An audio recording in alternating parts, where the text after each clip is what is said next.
Oke, kali ini kita akan membahas mengenai kisi-kisi UP-IPS untuk soal nomor 21 sampai dengan nomor 30, di mana capaian pembelajarannya itu adalah di mana kita harus mampu merumuskan indikator capaian pembelajaran berpikir tingkat tinggi yang harus dimiliki peserta didik yang mencakup sikap, pengetahuan, dan keterampilan secara utuh atau kritis, kreatif, komunikatif, dan kolaboratif yang berorientasi pada masa depan atau adaptif dan fleksibel. Langsung saja, mari kita lihat kisi-kisi nomor 21. Jadi silakan buka kisi-kisinya di halaman 4, yaitu nomor urut soal 31 dan indikator soal nomor 3. Nomor urut 21, indikator soal nomor 3. Indikatornya adalah diberikan contoh kasus mengenai lingkungan yang dapat dijadikan sebagai sumber belajar. Peserta mampu menerapkan media pembelajaran yang tepat untuk sumber belajar tersebut. Nah, jadi kemungkinan di soal ini akan diberikan mengenai sebuah kasus tentang lingkungan, di mana lingkungan ini dapat dijadikan sebagai sumber belajar. Jadi peserta itu diharapkan mampu menerapkan media pembelajaran yang tepat untuk sumber belajar tersebut. Nah, jadi di sini ada dua kata kunci yang harus kita pahami. Yang pertama, kita harus mengerti apa itu media pembelajaran dan apa itu sumber belajar. Setelah kita paham tentang media pembelajaran dan sumber belajar, bisa dipastikan kita pasti akan bisa mengerjakan soal yang diberikan. Kita bisa membedakan mana sih yang merupakan media pembelajaran dan mana sih yang merupakan sumber belajar. Media pembelajaran adalah segala sesuatu yang dapat digunakan untuk menyampaikan pesan atau informasi dalam proses belajar mengajar, sehingga dapat merangsang perhatian dan minat siswa untuk belajar. Sedangkan sumber belajar adalah segala macam sumber yang ada di luar diri seseorang, peserta didik, dan memungkinkan atau memudahkan terjadinya proses belajar mengajar. Nah, jadi bisa dikatakan ya, kita bisa membedakan antara sumber belajar dan media pembelajaran. Media itu adalah alat yang dapat digunakan sebagai alat pembelajaran. Sedangkan sumber belajar ini adalah segala macam sumber yang berasal dari luar diri peserta didik. Sumber belajar ini bisa berupa buku, lingkungan, internet, dan lain sebagainya. Sedangkan media pembelajaran ini adalah alat yang digunakan. Apakah itu menggunakan PowerPoint, media gambar, media video, media peraga, alat peraga, dan lain sebagainya. Kemudian ada beberapa lingkungan yang dapat dimanfaatkan. Nah, jadi untuk soal ini kan dia lebih kepada lingkungan. Jadi untuk lingkungan itu sendiri ada beberapa lingkungan yang dapat dimanfaatkan sebagai media dan sumber pembelajaran, yaitu kita ambil contoh lingkungan masyarakat atau lingkungan sosial yang mempelajari mengenai interaksi antara kehidupan masyarakat, seperti adat istiadat yang ada di masyarakat, kemudian sistem atau nilai, perubahan sosial, dan lain sebagainya. Nah, ada pula lingkungan alam yang mempelajari tentang sumber daya alam, tumbuhan, hewan, dan lain sebagainya. Dan yang terakhir adalah lingkungan buatan, meliputi bendungan, taman, irigasi, dan lain sebagainya. Jadi untuk soal ini ada 3 kata kunci, yaitu lingkungan, media pembelajaran, dan sumber belajar. Kita harus mengerti terlebih dahulu makna dari ketiga kata itu. Oke, semoga sampai sini paham ya. Kemudian kita lanjutkan untuk nomor urut soal yang ke-22 dengan indikatornya adalah nomor 37. Indikatornya diberikan narasi tentang karakteristik bahan ajar. Peserta mampu memilih bahan ajar yang memenuhi kriteria penyajian. Nah, jadi kata kunci dari soal nomor 37 ini adalah bahan ajar. Kita harus tahu apa saja yang menjadi bahan ajar, karena kemungkinan soal ini akan mengeluarkan semacam beberapa narasi tentang karakteristik bahan ajar, sehingga kita harus mampu memilih bahan ajar manakah yang memenuhi kriteria yang disajikan. Oke, mari kita lihat. Ini ada beberapa contoh bahan-bahan ajar. Yang pertama adalah buku. Nah, jadi buku ini adalah bahan ajar dalam bentuk buku yang dikemas dalam bentuk buku. Kemudian ada handout. Handout ini, pembuatan handout dibuat dengan cara kajian literatur atau mengutip dari data yang memiliki relevansi dan korelasi dengan apa yang hendak diceramahkan. Kemudian ada juga yang disebut dengan bahan ajar modul. Istilah modul juga akrab didengar oleh mahasiswa, di mana modul ini dapat diartikan sebagai buku yang ditujukan untuk peserta didik.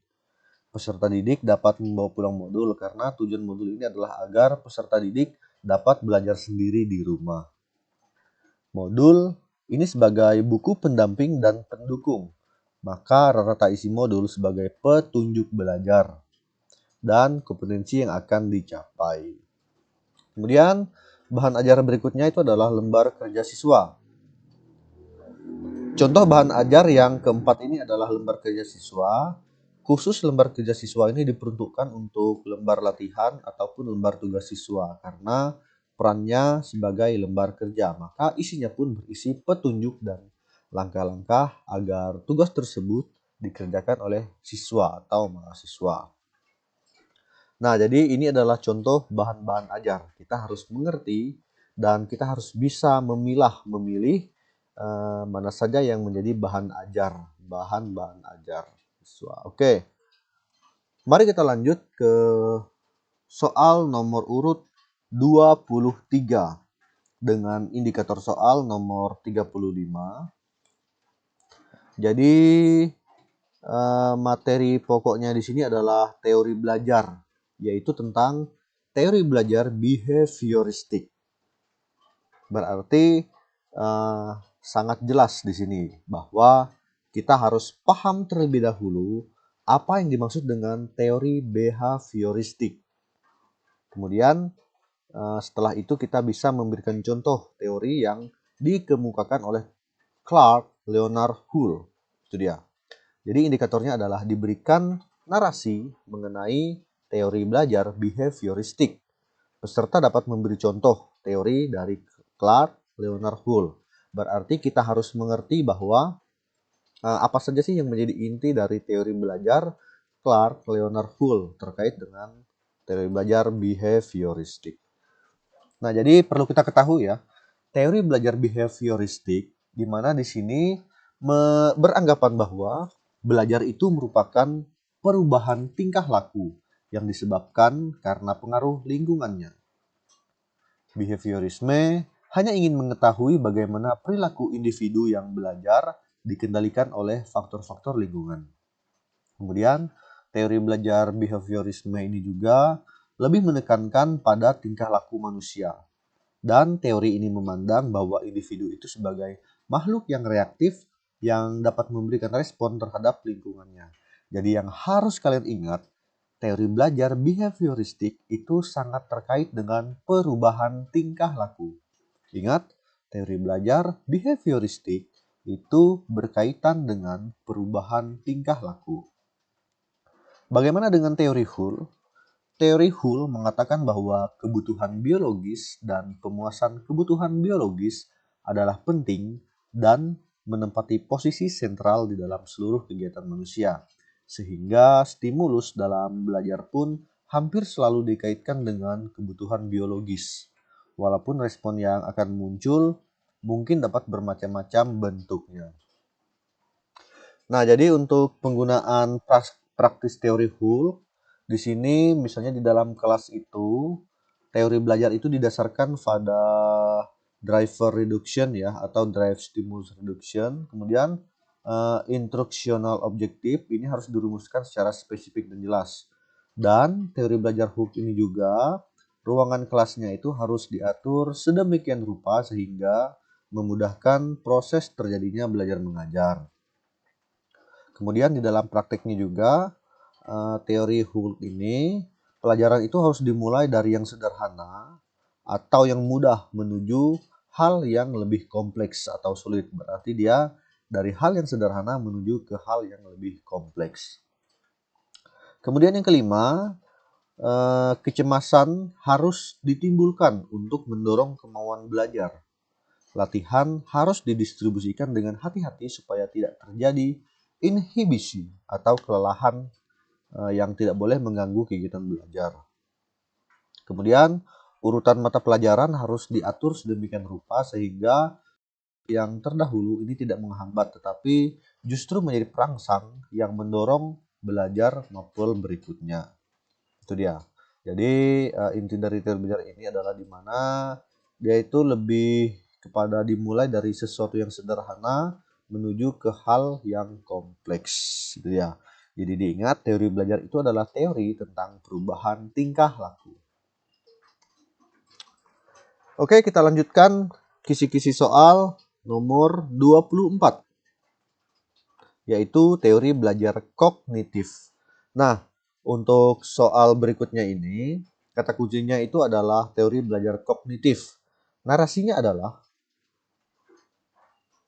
indikatornya adalah diberikan narasi mengenai teori belajar kognitif. Peserta dapat menentukan contoh penerapan teori belajar kognitif di dalam kegiatan pembelajaran. Nah, jadi di sini kita harus mampu menerapkan teori pembelajaran kognitif di dalam kegiatan pembelajaran.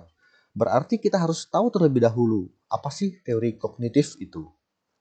Teori belajar kognitif ini lebih mementingkan proses belajar daripada hasilnya. Ingat, teori belajar kognitif lebih mementingkan proses belajar ketimbang hasil belajarnya. Teori belajar kognitif memandang bahwa tingkah laku seseorang itu ditentukan oleh persepsi serta pemahamannya tentang situasi yang berhubungan dengan tujuan belajarnya.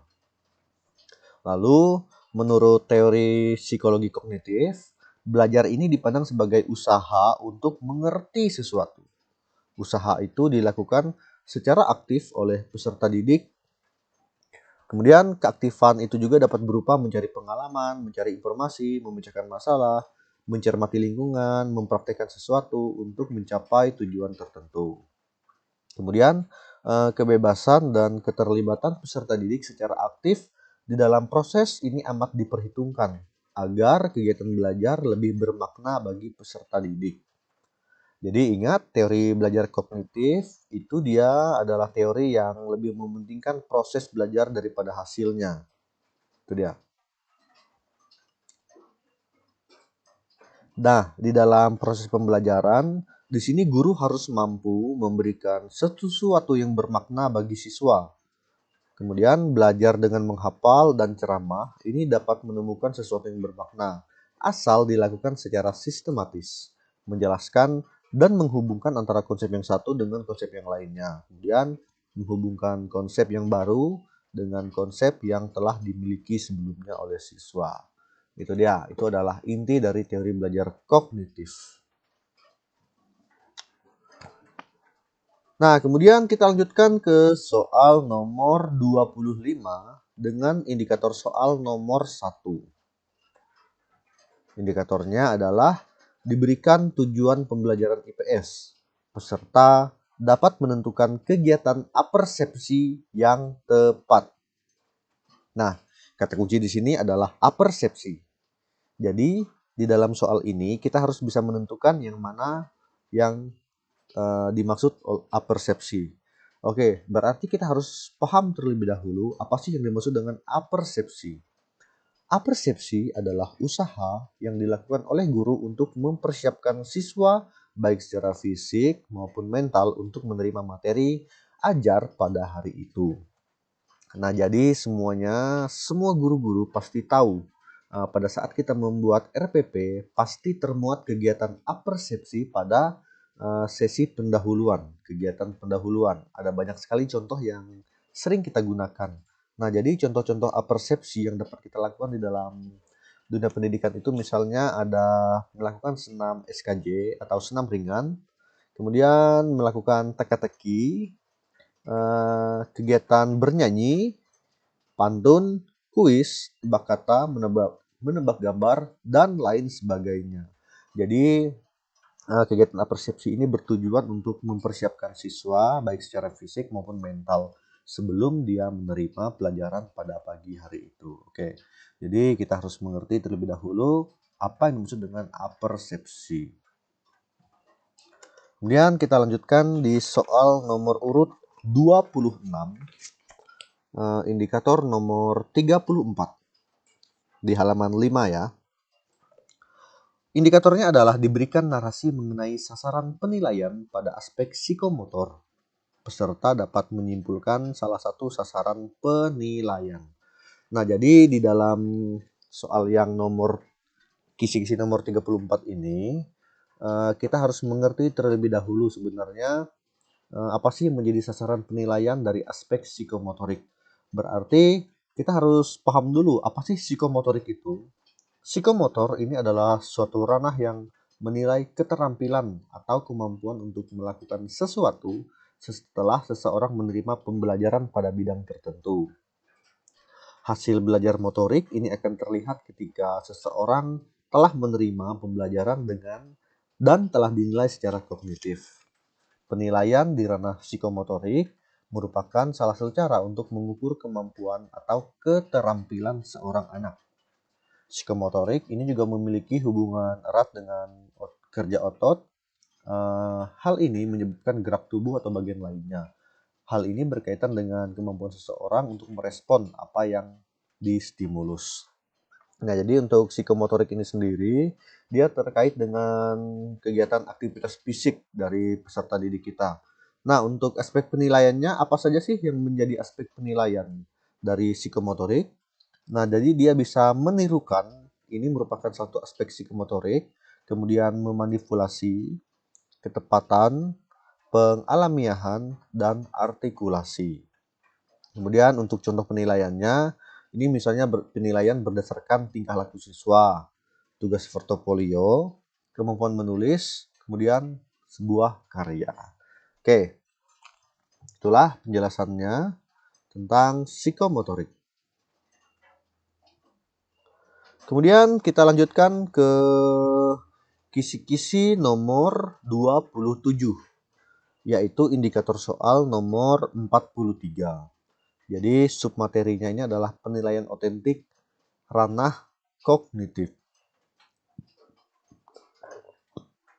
Indikatornya adalah diberikan rumusan indikator. Peserta dapat memilih bentuk tugas kinerja atau rubrik penilaian yang sesuai. Nah, kata kuncinya di sini adalah tugas kinerja. Apa sih yang dimaksud dengan bentuk-bentuk tugas kinerja? Tetapi sebelumnya kita lihat dulu, apa yang dimaksud dengan ranah kognitif? Ranah kognitif ini adalah ranah yang mencakup kegiatan mental atau otak atau kegiatan berpikir siswa. Kemudian ranah kognitif berhubungan dengan kemampuan berpikir, termasuk di dalamnya kemampuan menghafal, memahami, mengaplikasi, menganalisis, mensintesis, dan kemampuan mengevaluasi. Aspek kognitif berhubungan dengan kemampuan berpikir, termasuk di dalamnya itu kemampuan mengenai pemahaman atau memahami, menghafal, mengaplikasi, menganalisis, mensintesis, dan kemampuan mengevaluasi. Adapun bentuk-bentuk penilaian kinerja, nah ini dia, salah satu kata kuncinya adalah tugas kinerja. Bentuk-bentuk penilaian kinerja yang dapat diberikan kepada peserta didik dapat berupa penilaian praktik, penilaian produk, maupun penilaian proyek. Nah, penilaian praktik ini adalah penilaian yang dilakukan melalui pengamatan pada saat peserta mendemonstrasikan atau mempraktekin sesuatu aktivitas yang sesuai dengan target kompetensi. Itu dia. Sedangkan untuk penilaian produk, ini adalah penilaian yang dilakukan terhadap kualitas teknik dan estetis hasil kerja atau produk yang telah dibuat oleh peserta didik. Kemudian yang ketiga adalah penilaian proyek. Penilaian proyek adalah penilaian terhadap suatu penugasan yang harus diselesaikan di dalam periode atau waktu tertentu. Penugasan tersebut meliputi perencanaan, pengumpulan data, analisis data, dan penyajian data hingga pelaporan. Itu dia kisi-kisi soal nomor urut 27. Kemudian kita lanjutkan ke kisi-kisi soal nomor 28. Yaitu untuk indikator soal nomor 6, masih di halaman 5. Indikatornya adalah diberikan contoh kasus tentang kecerdasan majemuk. Peserta dapat menyimpulkan narasi yang menjadi salah satu kecerdasan majemuk. Nah, kata kuncinya adalah kecerdasan majemuk. Jadi kita harus tahu apa yang dimaksud dengan kecerdasan majemuk. Kecerdasan majemuk adalah pendekatan perkembangan di dalam belajar yang ditandai anak tumbuh dan berkembang sebagai suatu keseluruhan. Tidak hanya satu dimensi saja yang berkembang di dalam suatu waktu tertentu atau sebaliknya. Tidak semua dimensi memiliki kecepatan perkembangan yang sama. Nah, jadi kecerdasan majemuk itu adalah kecerdasan yang beraneka ragam ya. Dia tidak hanya memiliki satu jenis kecerdasan, tetapi dia memiliki 2 atau 3 bahkan lebih kecerdasan. Itulah yang dimaksud dengan kecerdasan majemuk. Apa saja contoh-contohnya? Contoh yang pertama ini adalah kecerdasan verbal linguistik. Jadi kecerdasan verbal linguistik ini anak-anak memiliki kemampuan menggunakan kata-kata dan bahasa di dalam berbagai bentuk. Kata-kata dan bahasa di dalam berbagai bentuk.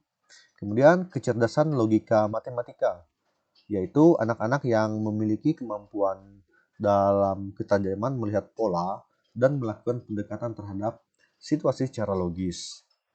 Kemudian kecerdasan visual spasial, anak yang memiliki kemampuan memvisualisasikan berbagai hal dan memiliki kelebihan dalam hal berpikir melalui gambar. Kemudian, kecerdasan gerak tubuh, anak yang memiliki kemampuan koordinasi yang tinggi di dalam gerak tubuh dan senang menyentuh segala sesuatu.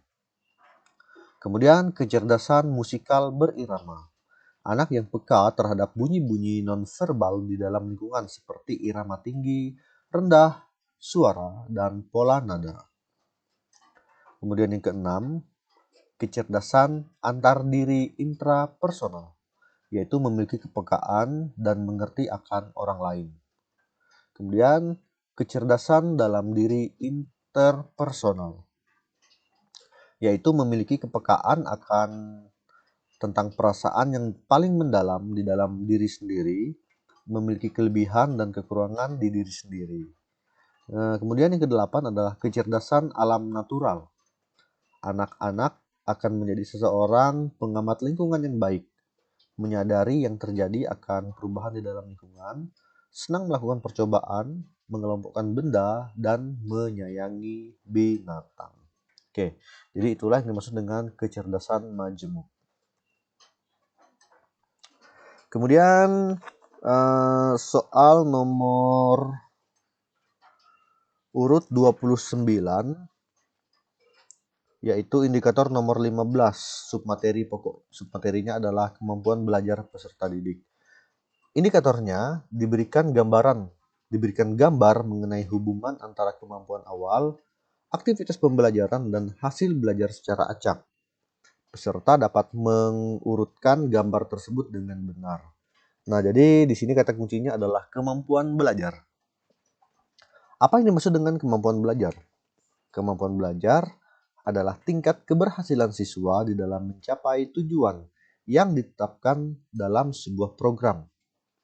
Kemampuan belajar merupakan pengukuran dan penilaian hasil belajar yang telah dilakukan oleh siswa setelah siswa melakukan kegiatan proses pembelajaran yang kemudian dibuktikan dengan suatu tes, dan hasil pembelajaran tersebut dinyatakan dalam bentuk simbol, baik dalam bentuk angka, huruf, maupun kalimat yang menceritakan hasil yang sudah dicapai.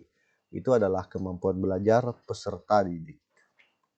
Oke, soal nomor 30, urut 30, dan kisi-kisinya adalah nomor 24 indikatornya. Indikatornya diberikan narasi kasus di dalam teori psikologi belajar. Peserta dapat menerapkan salah satu teori belajar sebagai alternatif jawaban.